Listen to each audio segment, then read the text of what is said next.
Hello everyone, Namaste. Today we are going to discuss chemical bonding. In this chapter, already I have taught you about the Lewis dot structure, formal charge, its advantages, significance and the limitations of octet rule, right? And little bit I had taught you about the resonance also, resonating structures, and I had given some numericals or some solving problems related to that resonating structure. Today actually I am going to teach you some of the rules that how to write the resonating structure. So first of all, you can see on the board that what are the rules written for writing a resonating structure. You can see here only electrons, not atom, only electrons, not atoms may be shifted, and they may be shifted only to the adjacent atoms or bond positions. Only electrons, not atoms. Only electrons, not atoms. You can see here, as I have drawn here, carbonate 2 minus, CO3 2 minus, resonating structure. So that's why here just apply all the rules on the example, that only electrons will shift to its adjacent atom, not atoms, and the bond positions. You can see here in the carbonate atoms, CO3 2 minus, here this is the carbon, and all these 3 oxygen and 2 minus, you can see this is the structure of carbonate. Now you have seen here that only electrons are being shifted to its adjacent atom. You can see here the 2 oxygens were there, here there were only 2 lone pair electrons, and the 2 lone pair electrons have been shifted here. So that was written in the first point, that only electrons may be shifted to the adjacent atom, or only to the adjacent atom, not atoms or bond position. Second point, you can see the number of unpaired electrons. The number of unpaired electrons should be same in all the canonical form. Now question is, what is unpaired electrons? How you will understand the unpaired electron?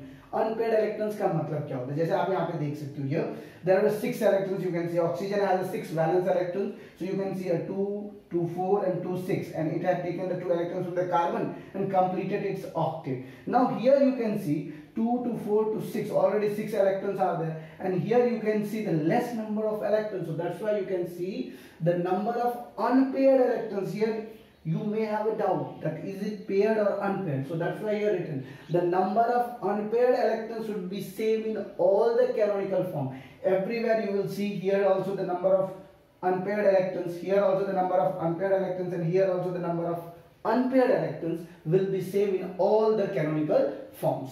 The third point, you can see the positive charge should reside as far as possible. The positive charge should reside as far as possible on less electronegative atom.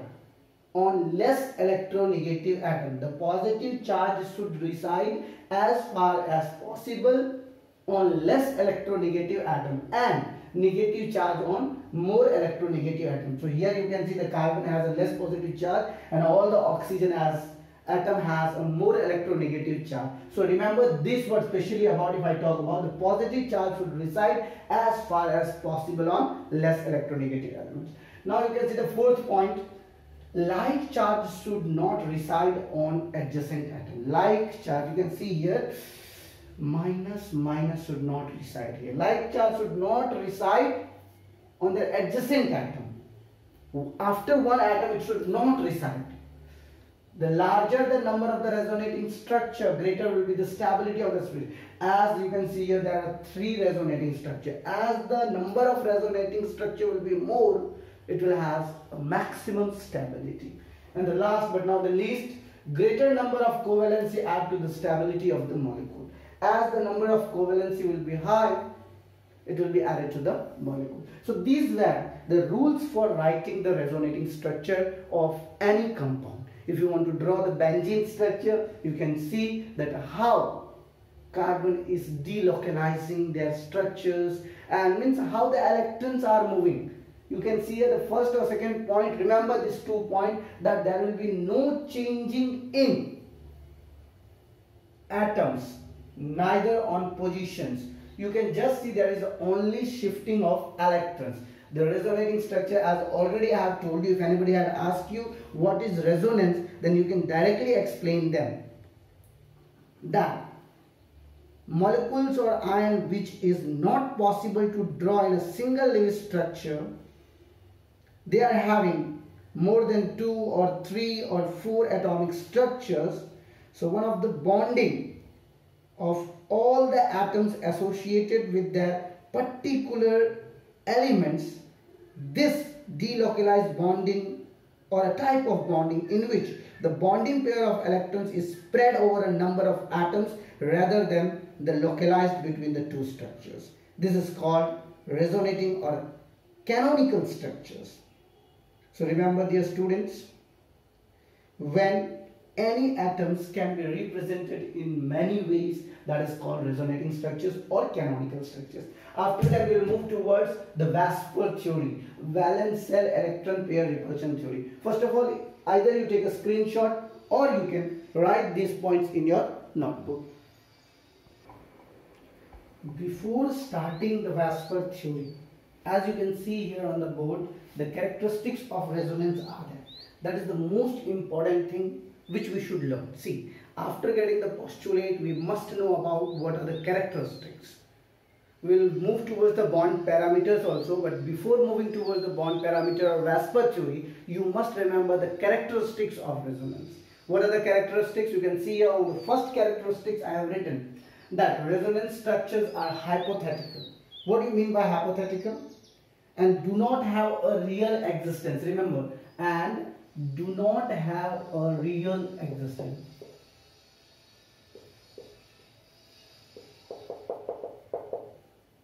Hypothetical means what?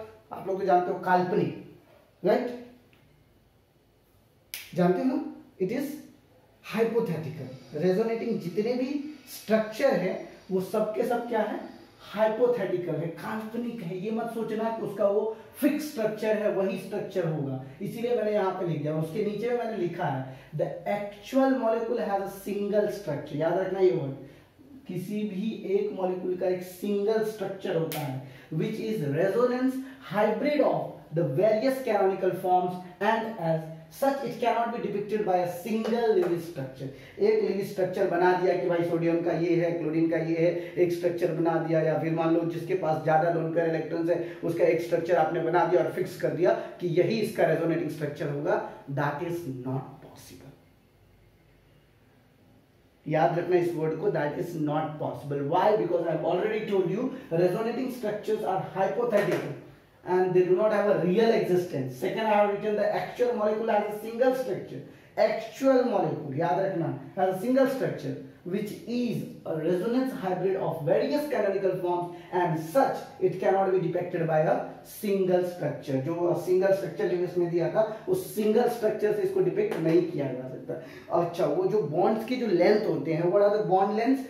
The bond lengths in the hybrid structures are intermediate of the bond lengths in the various resonating forms. अगर मैं बात करूं जैसे benzene में carbon carbon single bond और carbon carbon double bond, आप लोगों ने देखा होगा इस तरह से बेंजीन का स्ट्रक्चर होता है जिसमें 3 डबल बॉन्ड्स होते हैं, तो एक सिंगल एक डबल, एक सिंगल एक डबल। तो इस तरह का जो आप देख रहे हो, तो यहाँ पर वही चीज दिया गया है। फॉर एग्जांपल, कार्बन कार्बन का जो सिंगल बॉन्ड होगा उसका bond length 139 picometre, which is intermediate. ये जो बॉन्ड लेंथ है 139 पिकोमीटर, वो 154 पिकोमीटर का इंटरमीडिएट है। डबल बॉन्ड में कितना हो जाएगा? 134 picometre.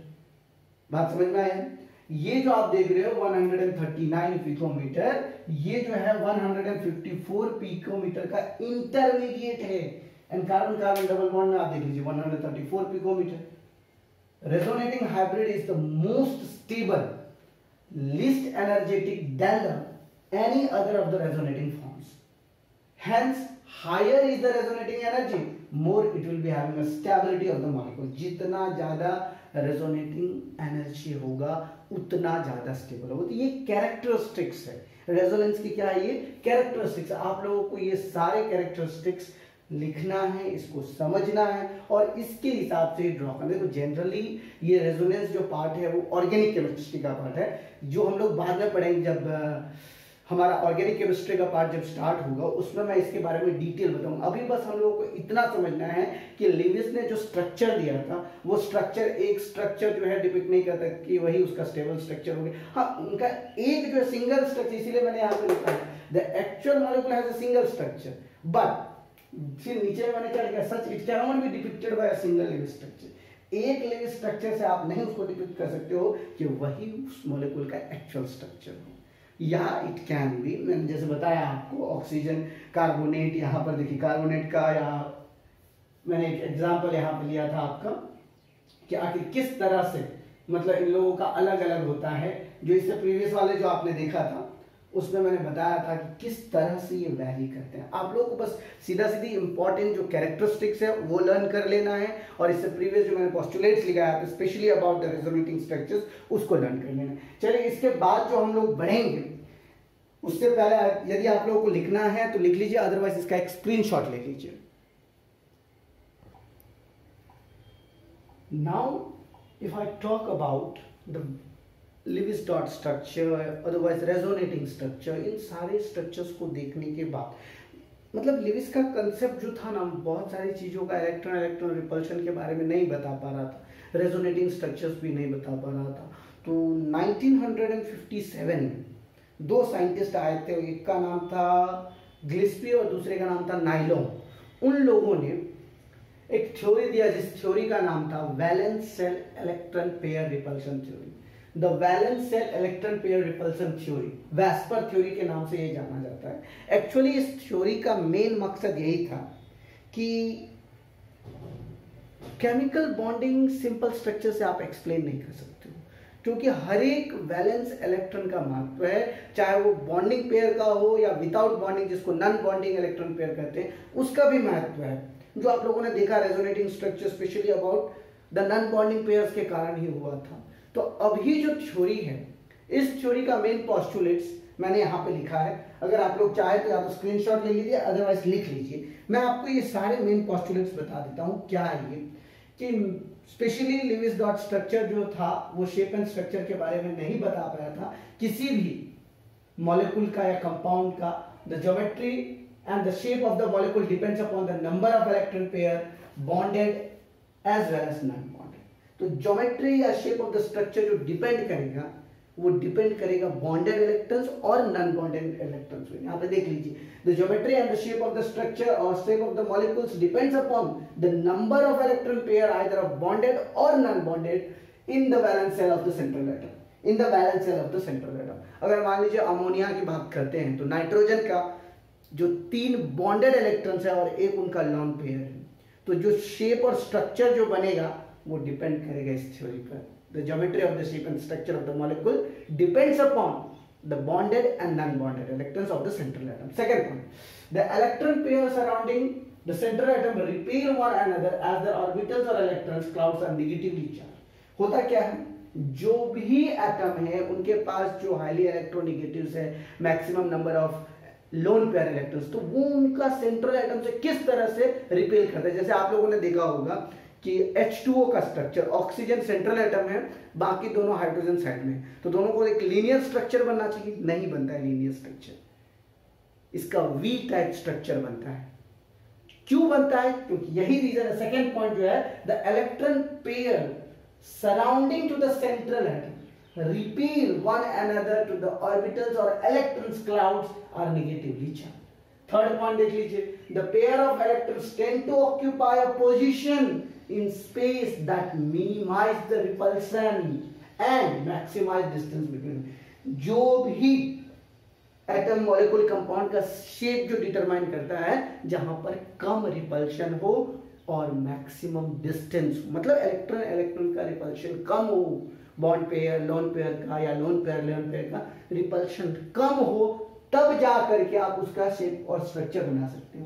The valence shell is taken as the sphere with the electron pair localizing on the spherical surface at maximum distance from one another।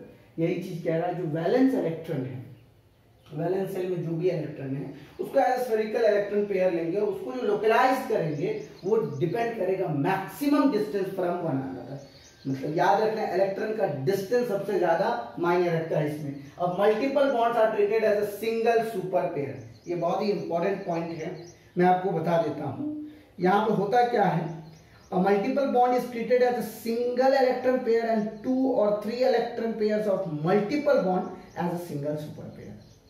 मतलब जब बहुत सारे बॉन्ड्स है, मल्टीपल बॉन्ड्स है, तो वहां पे जो सिंगल इलेक्ट्रॉन पेयर है, दो से ज्यादा है, तो इस सबको जो है सिंगल सुपर पेयर के नाम से जाना जाता है। जब दो या दो से ज्यादा इसका रेजोनेटिंग स्ट्रक्चर रिपीट होगा तो वेस्पर मॉडल जो है बहुत सारे स्ट्रक्चर के ऊपर में डिपेंड करेगा। और अगर हम बात करें रिपल्शन का, तो maximum repulsion is between the lone pair in comparison to lone pair bond pair and in comparison to bond pair. तो लोन पेयर जैसे ऑक्सीजन के पास 6 वैलेंस इलेक्ट्रॉन है, जैसे देख लीजिए यहाँ पर, ये मेरा ऑक्सीजन है 1 2 3 4 5 6। तो अब ये जो लोन पेयर मान लीजिए ये दो ऑक्सीजन का बॉन्ड पेयर इलेक्ट्रॉन है और ये दोनों लोन पेयर है, तो इन दोनों का जो रिपल्सन होगा, क्योंकि इलेक्ट्रॉन है सेम चार्ज है तो रिपल्सन होगा, तो ये रिपल्सन मैक्सिमम होगा। क्या होगा? मैक्सिमम होगा। इसमें हम दो तरह के स्ट्रक्चर शेप एंड मॉलिक्यूल्स में पढ़ेंगे, रेगुलर स्ट्रक्चर और इरेगुलर स्ट्रक्चर। रेगुलर स्ट्रक्चर जिसमें आप बॉन्ड पेयर्स वाले को देखेंगे और इरेगुलर स्ट्रक्चर जिसमें लोन पेयर इलेक्ट्रॉन्स के कारण जो स्ट्रक्चर फॉर्म्स होता है उसके बारे में देखेंगे। सबसे पहले इस पोस्टुलेट्स को लर्न कर लेना है, इस पोस्टुलेट्स को लिख लीजिए, लर्न कर लीजिए, तब जाकर के हम लोग डिस्कस करेंगे इसके जो न्यूमेरिकल टाइप क्वेश्चंस होंगे उसके ऊपर में भी मैं डिस्कस करूंगा। आपको 2-4 न्यूमेरिकल्स एग्जांपल बना करके भी दिखाऊंगा और उसके बाद कुछ होमवर्क्स भी दूंगा। लेकिन उससे पहले आपको ये valence shell electron pair repulsion theory को लिखना होगा, लिखने के बाद ही हम लोग आगे बढ़ेंगे। चलिए, अब आप लोगों ने इसको लिख लिया होगा। अब जो मैं डिस्कस करने वाला हूं specially about the regular geometries, किस तरह से regular geometry shape and structure formations होंगे।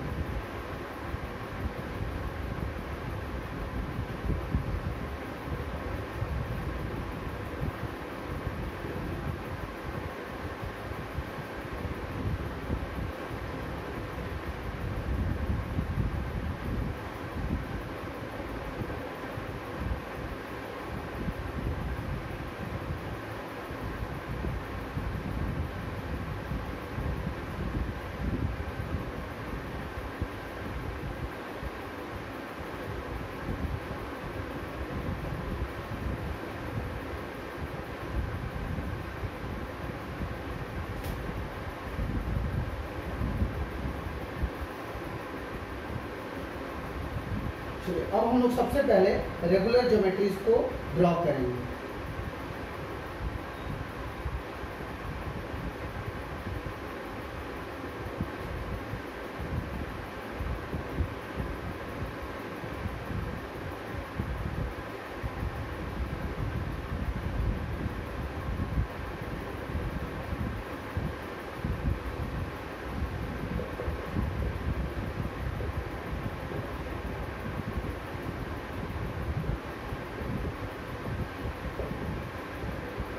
ऐसे मॉलिक्यूल्स जिनके पास कोई लोन पेयर इलेक्ट्रॉन नहीं है, राइट?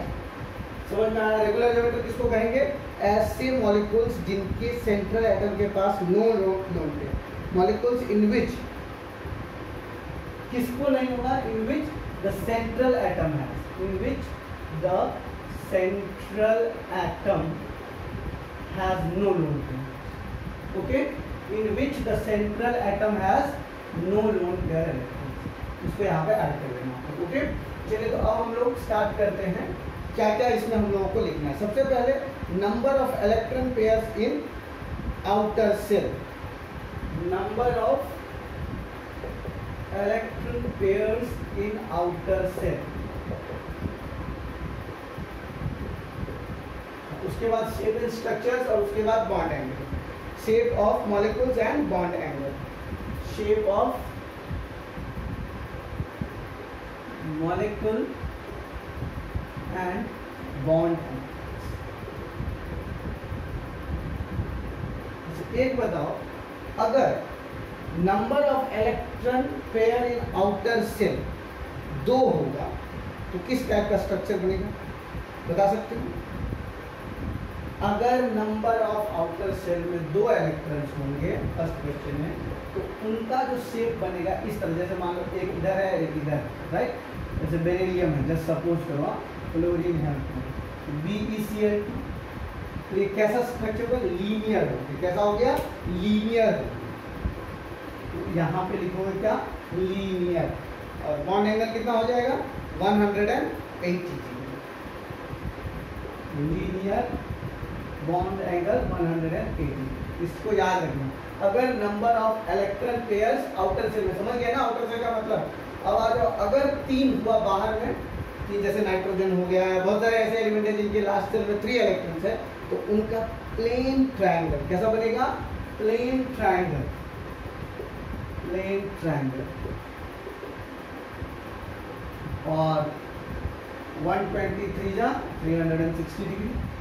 अगर मान लो आउटर सेल में, ये सब सीरियल नंबर है, ओके, ये मतलब समझना इसका नंबर है सीरियल।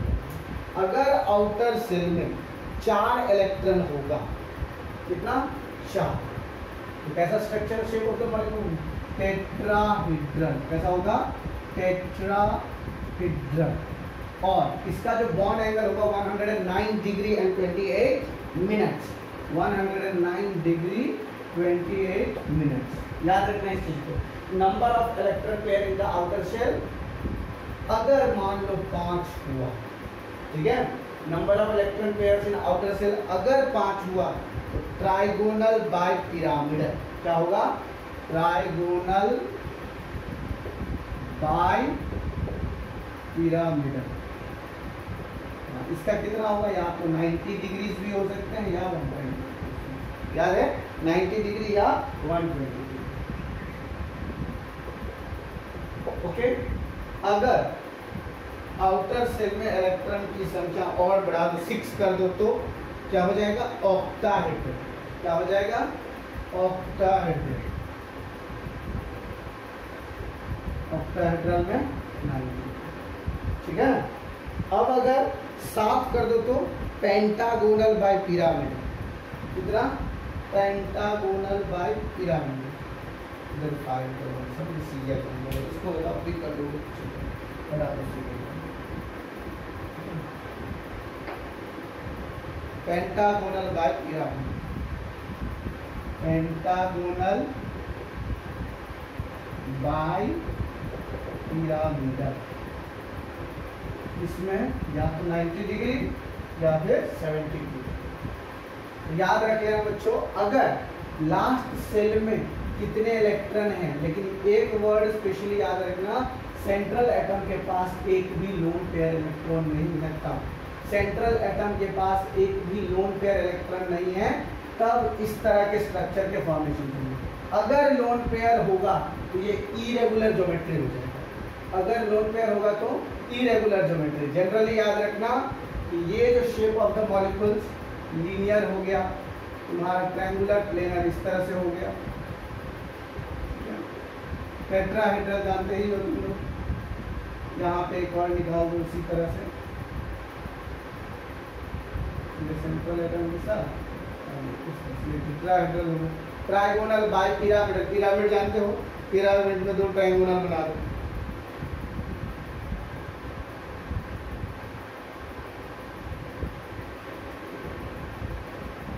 ये हो गया ट्राइगोनल बाय पिरामिड। ऑक्टाहेड्रल जानते ही होंगे तुम लोग, इस तरह से एक स्क्वायर बनाना है सेंट्रल एटम से, इस तरह से लिंक करना है। ये हो गया ऑक्टाहेड्रल। और पेंटागोनल बाय पिरामिड, मतलब एक के नीचे दूसरा, मतलब पिरामिड बना दो और दूसरा पिरामिड का शेप इधर देना, ठीक है। ये हो गया तुम्हारा ट्रायंगल बाय पिरामिड। तो इस तरह से आप लोगों को याद रखना है कि अगर number of electron pairs outer shell में 2 होंगे, स्पेशली क्या ध्यान रखना है? No lone pair in the central atom.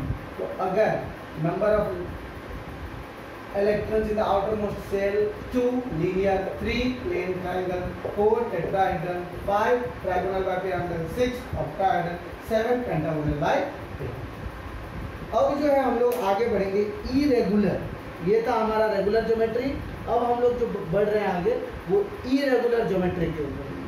इसमें तुम्हें कितने बॉन्ड एंगल्स या फिर बॉन्ड पेयर इलेक्ट्रॉन्स और number of lone pair electrons, ये दोनों तुमको लिखना पड़ेगा। और उसके बाद हम लोग भैस्पर थ्योरी से किस तरह से हम लोग कैसा स्ट्रक्चर डिपिक्ट करेंगे वो निकालेंगे। ये सब लोग कॉपी कर लीजिए आप लोग। ये था हमारा रेगुलर ज्योमेट्री। अब जो हम लोग पढ़ेंगे वो होगा इरेगुलर ज्योमेट्री।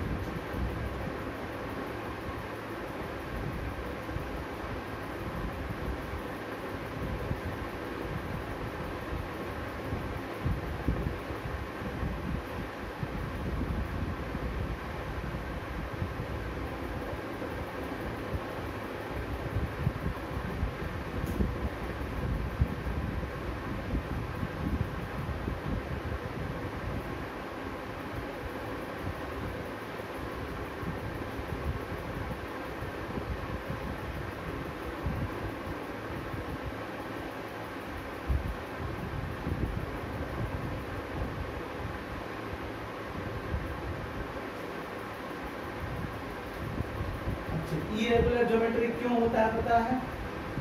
क्योंकि इसके अंदर में याद रखना, जो मैंने तुम्हें थ्योरी पोर्शन में ही लिखा दिया था वेस्पर थ्योरी में, lone pair maximum repulsion, then lone pair bond pair, then bond pair bond.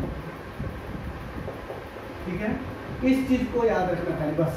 Loan pair maximum repulsion, then lone pair bond pair, then bond pair. Molecules in which the central atom has one or more lone pair, the lone pair of the electrons in the molecule occupies more space as compared to the bonding pair electrons. This causes the greater repulsion between the lone pair of electrons as compared to the bond pair of electrons. The descending order of repulsion, ये जो है descending order याद रखना, जब central atom के पास when central atom has one or more than one lone pair,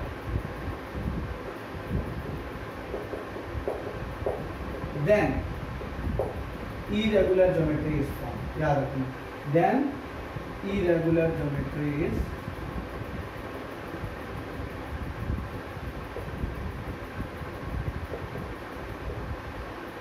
okay, जिसमें ये word आप लोगों को याद ज्यादा रखना है, lone pair maximum repulsion, then lone pair bond pair, then bond pair bond. Okay, चलिए अब हम लोग इसमें इसको 4-5 भाग में बांटेंगे और किस तरह का शेप साइज स्ट्रक्चर होगा वो मैं आपको बताऊंगा। सबसे पहला molecule type, number of bonding pairs, number of lone pairs, और उसके बाद शेप और एग्जाम्पल्स। राइट, चलिए सबसे पहले क्या लिखेंगे? टाइप ऑफ या फिर molecule type,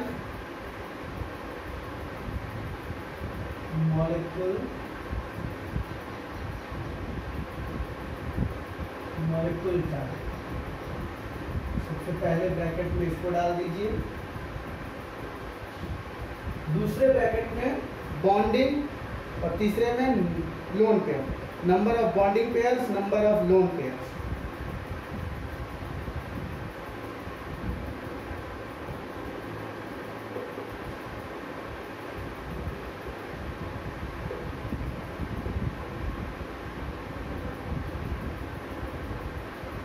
number of lone pairs. ये समझ में आया? इलेक्ट्रॉन के बारे में बता रहा हूँ। Molecule type, number of bonding pairs, number of lone pairs. अगर आपको अरेंजमेंट करने आता है तो इसमें जरूरत नहीं है, डायरेक्टली शेप और एग्जाम्पल्स। ओके, आपको अरेंजमेंट इलेक्ट्रॉन्स का खुद करना है, कैसे होगा। यहाँ पे मैं डायरेक्टली शेप बता देता हूँ और यहाँ पर एग्जाम्पल्स। ओके, सबसे पहला टाइप मैं लूँगा AB2E1। AB2E1 का मतलब समझते हैं, AB2E1। B का मतलब हो गया बॉन्डिंग पेयर और E1 का मतलब हो गया लोन। समझ में आया? 2 बॉन्डिंग पेयर इलेक्ट्रॉन्स होंगे और 1 लोन पेयर इलेक्ट्रॉन्स। तो ये बैंड स्ट्रक्चर बनाएगा। कैसा स्ट्रक्चर बनाएगा? बैंड स्ट्रक्चर, मतलब 3 मॉलिक्यूल्स टोटल होंगे आपके पास। समझ में आया? A2 का मतलब हो गया टोटल 3 मॉलिक्यूल्स, जिसमें ये दोनों बॉन्डिंग और ये लोन पेयर मॉलिक्यूल्स है। तो A2 मतलब 3 एटम्स होंगे, SO2O3। कौन कौन सा एग्जाम्पल होगा इसका? SO2 और O3, टोटल 3 एटम्स होंगे और इसका जो स्ट्रक्चर होगा वो बेंड होगा। बेंड का मतलब समझते हैं ना, झुकाव, राइट। दूसरा ले लीजिए AB3E, AB3E,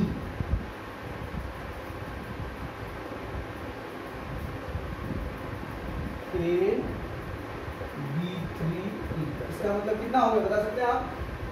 इसमें AB3E मतलब हो गया, E का मतलब यहाँ पे समझिए E1 है, तो इसमें 3 bonding pair, 1 lone pair, trigonal pyramid. 3 bonding pair, 1 electron pair, trigonal pyramid. Ammonia का स्ट्रक्चर जानते हैं आप लोग? तो बताएगा what is the structure of ammonia?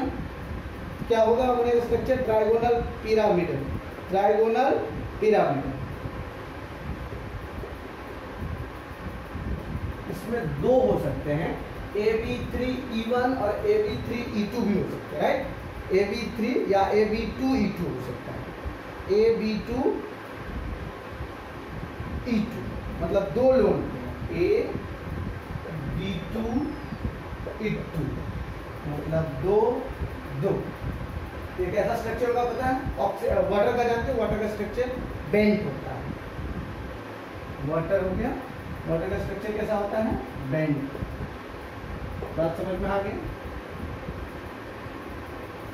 अब आ रही है ये दूसरे टर्म के बाद तीसरे टर्म, AB4E, AB4, B का मतलब बॉन्डिंग और E का मतलब क्या है? लोन पेयर इलेक्ट्रॉन, मतलब 4 बॉन्ड पेयर और 1 लोन पेयर। तो सीसॉ स्ट्रक्चर होगा। कैसा होगा? सीसॉ, SF4,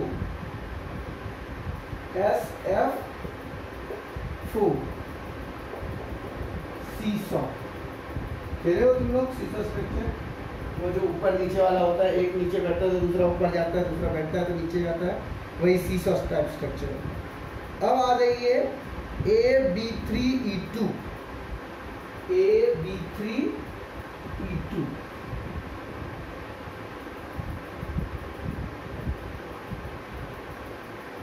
बॉन्ड पेयर 3 और लोन पेयर 2। बता सकते हो टी शेप स्ट्रक्चर होगा। कैसा होगा? T shape, ClF3, ClF3 T shape.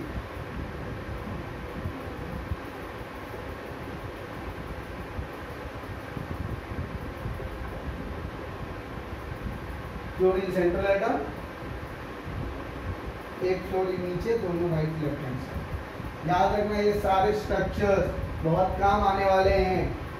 उसके बाद अगर AB5E और AB4E2, AB5E और AB4E2, इसमें बॉन्ड पेयर तुम्हारा 5, लोन पेयर 1, इसमें बॉन्ड पेयर 4, लोन पेयर 2। समझ में आ रहा है ना? B का मतलब बॉन्ड पेयर और E का मतलब लोन पेयर। तो इसमें जो स्क्वायर पिरामिडल दोनों का होगा, और एग्जांपल बता देता हूँ।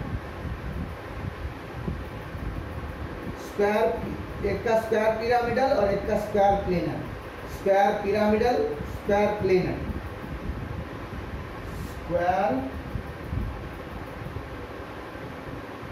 पिरामिडल और स्क्वायर प्लेनर। समझ में आया? ये AB5E1 का हो जाएगा स्क्वायर पिरामिडल स्ट्रक्चर और AB4E2 का हो जाएगा square planar structure. BrF5 XeF4, BrF5 XeF4। तो बस इतने हमारे इरेगुलर ज्योमेट्रीज बस याद रखना है। यहाँ पर A हो गया तुम्हारा सेंट्रल एटम, D हो गया बॉन्ड पेयर, E हो गया। समझ में आया? इस तरह से अगर आपको दिया रहेगा तो बस इतना शेप एंड साइज स्ट्रक्चर्स को याद रखना है। उसके बाद मैं कुछ यूजिंग थ्योरीज दिखा देता हूँ। जैसे अगर आपको वैस्पर थ्योरी फाइंड करना है कि किस तरह का स्ट्रक्चर होगा, सबसे पहले आपको सेंट्रल एटम आइडेंटिफाई करना है, उसके बाद नंबर ऑफ वैलेंस इलेक्ट्रॉन, उसके बाद उसको नंबर ऑफ एटम्स पे ऐड करना है, कितने आयन है, निगेटिव चार्ज है या पॉजिटिव चार्ज है, तो निगेटिव चार्ज को पॉजिटिव चार्ज से सब्ट्रैक्ट करना है, और उसके बाद टोटल नंबर ऑफ इलेक्ट्रॉन्स, अगर जितना नंबर आया उसको 2 से डिवाइड कीजिए, और उसके बाद जो जो आपका वैल्यूज आ रहा है रेगुलर या इरेगुलर स्ट्रक्चर्स में जो जो हमने देखा है उस तरह से इसको लिखिए। तो सबसे पहले आप लोगों को रेगुलर एंड इरेगुलर किस तरह से फॉर्मेशंस होगा उसको लिखना है। नोटबुक में लिख करके प्रिपेयर रहिए कि ये जो molecule type, number of bonding electrons, regular में तो भाई ओनली बॉन्डिंग होगा, इरेगुलर में नंबर ऑफ लोन पेयर्स भी होंगे। तो बस इस दोनों को कंसेप्ट समझना है। और अब जो मैं एग्जांपल बताऊंगा तो उस एग्जांपल से ऑटोमेटिकली आप किसी भी शेप को आप डिटरमाइन कर सकते हो। नंबर ऑफ इलेक्ट्रॉन जो n का वैल्यू निकलेगा उसको 2 से डिवाइड करने पर जो भी हमारा स्ट्रक्चर्स आएगा उस हिसाब से हम लोग उसको अरेंज करेंगे। सबसे पहले इसका या तो क्लिक कर लीजिए, नोटबुक में आप लोगों ने लिखा है तो वेरी वेल एंड गुड, अगर नहीं लिखा है तो इसको लिख लीजिए, अदरवाइज एक स्क्रीनशॉट ले लीजिए।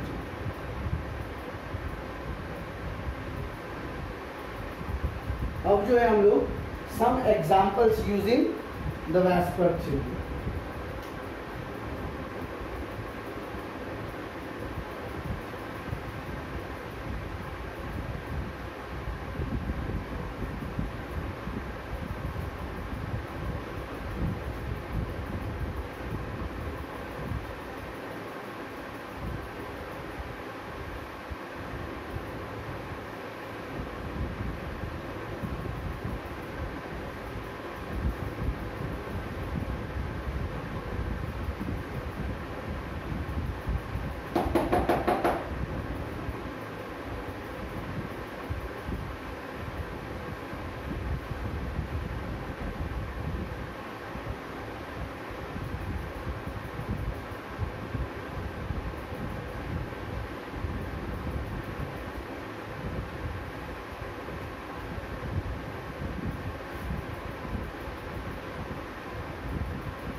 आपको किसी भी मॉलिक्यूल का कैसा स्ट्रक्चर होगा इसके लिए मैं यहाँ पे लिख दिया हूँ some examples using the VSEPR theory. Okay, to find the shape of the molecule we should use the following steps to find the shape of the molecule.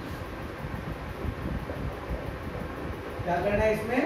To find the shape of the molecule, किस तरह से molecule का कौन सा shape होगा उसके लिए ये हमारा डिटरमाइन। तो सबसे पहले आपको सेंट्रल एटम फाइंड करना है। Identify the central atom and count the number of valence electron. क्या करना है? Identify the central atom and count the number of valence electron. सबसे पहला point, identify the central atom and count the valence atom. समझ में आ गया? कौन सा सेंट्रल एटम होगा ये कैसे पता चलेगा? इसके बाद जो एक थ्योरी आएगी वैलेंस बॉन्ड थ्योरी, उसमें भी इसके बारे में चर्चा किया गया है। अभी फिलहाल आप लोग इसको निकालना सीखे, उसके बाद फिर वैलेंस बॉन्ड थ्योरी में हम लोग जाएंगे, बॉन्ड पैरामीटर्स में भी जाएंगे। सबसे पहले क्या करना है? सेंट्रल एटम को फाइंड करना है और उसमें कितने नंबर ऑफ वैलेंस इलेक्ट्रॉन्स है उसको काउंट करना है। दूसरा step, add to this number of other atoms. Add to this number of other atoms.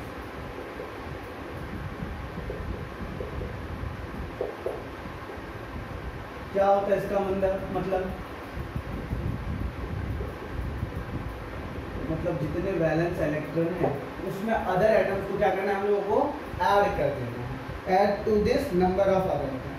Third point, if it is an ion add negative charge and subtract positive charge. If it is an ion, if it is an ion, if it is an ion, ion का मतलब समझते हो ना, positive charge या negative charge जो ions होते हैं. If it is an ion, add negative charge and subtract positive charge. Add negative charge, अगर मान लो नेगेटिव चार्ज रहा तो उसको ऐड कर देना है, और पॉजिटिव चार्ज रहा तो सब्ट्रैक्ट कर देना. एंड सब्ट्रैक्ट पॉजिटिव, जानते हो ना. देखो जैसे F माइनस में क्या होगा, एक ऊपर माइनस चार्ज उसमें ऐड करना है, और Na प्लस होगा तो उसमें एक सब्ट्रैक्ट करना है. तो add negative charge and subtract positive charge. अब जो जितना तुम्हारे पास निकल गया उसको तुम n बुलाओ. क्या बुलाओगे? Call it total n. Call it, अब जो भी electron call it total n, उसको n बुलाओ. क्या बुलाओ? n. अब जो लास्ट पॉइंट है इसी से हमारा डिटरमाइन होगा. अब जितना भी n की वैल्यू तुम्हारा निकला है, divide n by 2 and compare. Divide n by 2. अब तुम्हें क्या करना है? Divide n by 2. ओके, चलो अब मैं तुमको दिखा रहा हूं. जैसे अगर बेरिलियम क्लोराइड की मैं बात, ठीक है, किसकी बात कर रहा हूं? Beryllium chloride, BeCl2. इसमें तुम मुझे बताओ सेंट्रल एटम कौन सा होगा? बेरिलियम होगा सेंट्रल एटम. बेरिलियम का एटॉमिक नंबर कितना होता है? 4. उसका वैलेंस शेल में कितने इलेक्ट्रॉन है? 4 का इलेक्ट्रॉनिक कन्फिगरेशन क्या होगा? 1s2 2s2 होगा ना. तो वैलेंस शेल में कितने होंगे? 2 इलेक्ट्रॉन होंगे, 2 वैलेंस. इसके ऊपर में कोई नेगेटिव चार्ज नहीं है. अब आ जाओ क्लोरीन. क्लोरीन के पास टोटल कितने इलेक्ट्रॉन्स हैं? 7 इलेक्ट्रॉन्स. कितने? 7 इलेक्ट्रॉन्स. सबसे पहला point, identify the central atom and count the valence electron. Add to this the number of atoms. इसके नंबर ऑफ एटम्स को ऐड कर दो. अब जो है इफ इट इज आयन तो पॉजिटिव चार्ज जो है उसमें ऐड करना है, अगर पॉजिटिव चार्ज उसमें सब्ट्रैक्ट करना है. अब टोटल हो गया हमारा n. टोटल कितना हो गया हमारा? n. अब क्वेश्चन क्या है? n कैसे पता चला तुमको? अब सबसे पहले इसका वैलेंस इलेक्ट्रॉन हमारे पास 2 इसके पास अदर एटम है, तो 2 + 2 हो गया 4. तो n की वैल्यू हमारी हो गई 4. तो n by 2 ये क्या हो गया? समझ में आया आपको? इसका वैलेंस इलेक्ट्रॉन 2, सेंट्रल एटम का वैलेंस इलेक्ट्रॉन 2. अदर एटम्स जो है, अदर एटम्स कितने हैं? अदर एटम्स भी हो गए 2. क्या करना है? 2 + 2 ऐड कर देना. ये हमारा n का वैल्यू हो गया, और n by 2 कर देंगे, मतलब 4 by 2. तो नंबर ऑफ, याद करो जो मैंने रेगुलर शेप में बताया था तुम लोगों को, अगर नंबर ऑफ इलेक्ट्रॉन्स 2 होगा तो कैसा स्ट्रक्चर होगा? लीनियर. याद आया? उस दोनों शेप का जो मैंने चार्ट टेबल तुम्हें बनाया था, याद है? रेगुलर और इरेगुलर का. मैंने रेगुलर में भी बताया था तुम लोगों को, अगर number of electron pairs in outermost shell 2 होगा तो उसका स्ट्रक्चर लीनियर होगा. बात समझ में आई? तो वो दोनों चार्ट टेबल को याद कर लेना है.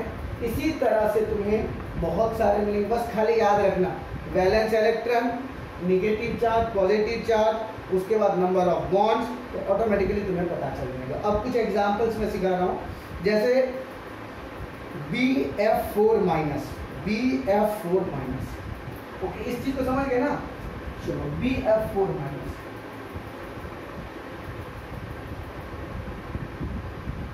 दूसरा एग्जांपल है BF4-.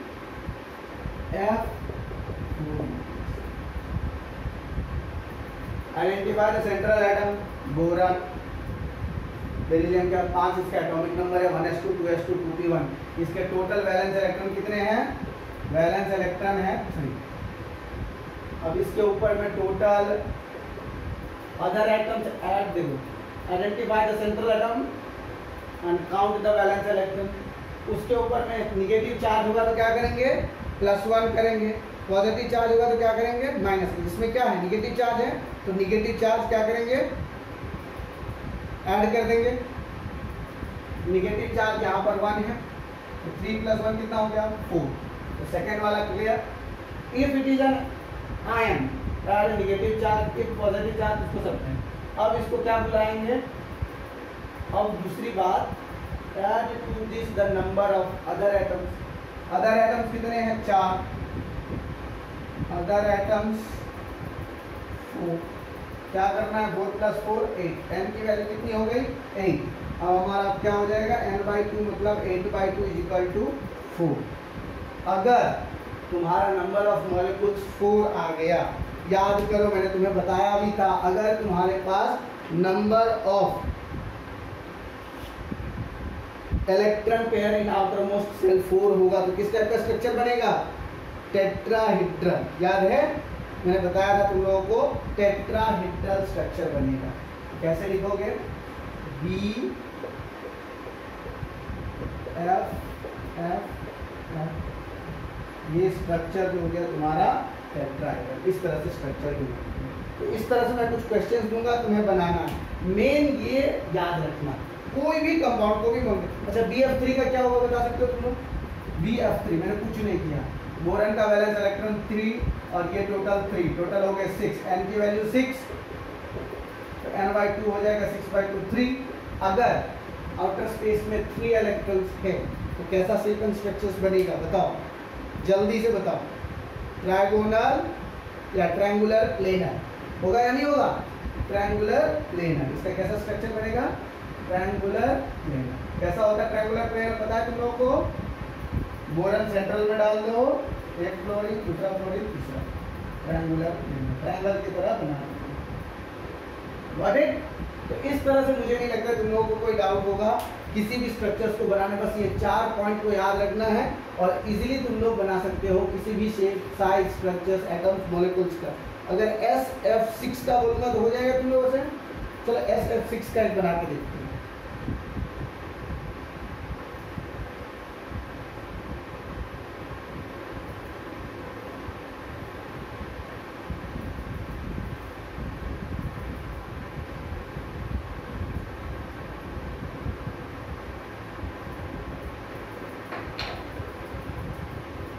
SF6 सल्फर का वैलेंस इलेक्ट्रॉन 6, ये अदर एटम 6, 6 + 6 12, 12 को 2 से डिवाइड करो कितना हो जाएगा? 6। 6 वैलेंस इलेक्ट्रॉन वाले का स्ट्रक्चर कैसा होगा? याद है तुम लोगों को? बोले थे ऑक्टाहेड्रल, याद है या नहीं है? अगर ये 6 आएगा तुम्हारा आउटर पेयर इलेक्ट्रॉन तो इसका स्ट्रक्चर बनेगा ऑक्टाहेड्रल। किस टाइप का बनेगा? एक सल्फर यहाँ पे, सल्फर एक ही है, 1 2 3 4 5 या इस तरह से सब।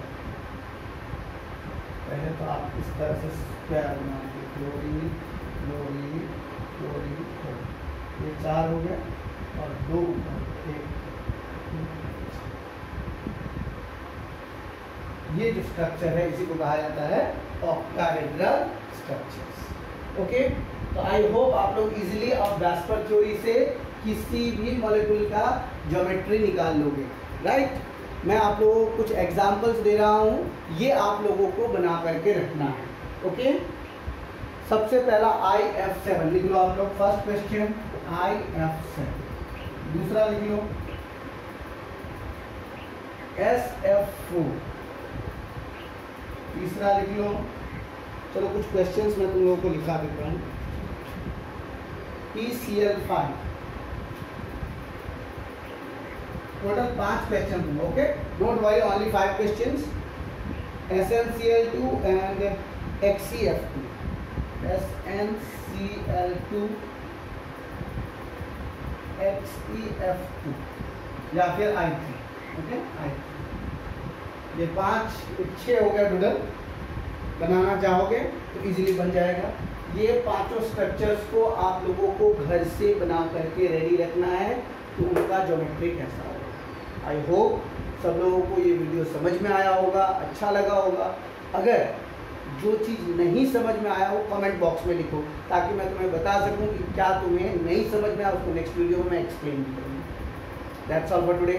Thank you very much. अगर अच्छा लगा तो लाइक एंड सब्सक्राइब बटन दबा दो, अपने दोस्तों के साथ शेयर करो और जितना हो सके ताकि दूसरे को भी नॉलेज मिल सके। इस लॉकडाउन में घर पे रहने की कोशिश करो, घर से बाहर नहीं निकलना है और इस महामारी को अवसर में चेंज करो that I want to crack IIT at first attempt. इस तरह से मेहनत करो कि तुम्हें मजा आए। That's all. Thank you. Hit the like button, subscribe the channel. Thank you.